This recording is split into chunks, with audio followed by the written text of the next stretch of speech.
आपके बीच में शफीक अहमद खान।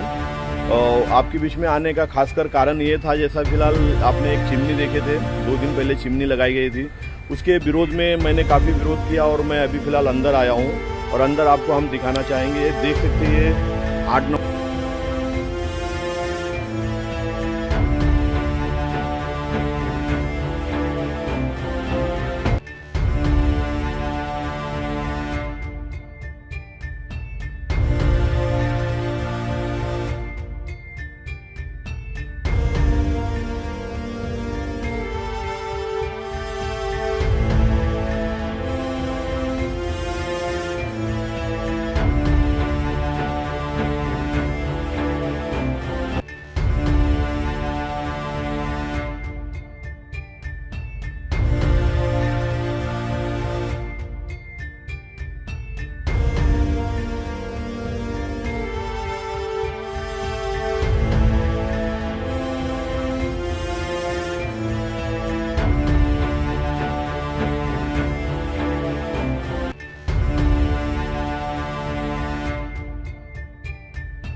फिटिंग कर दिया गया।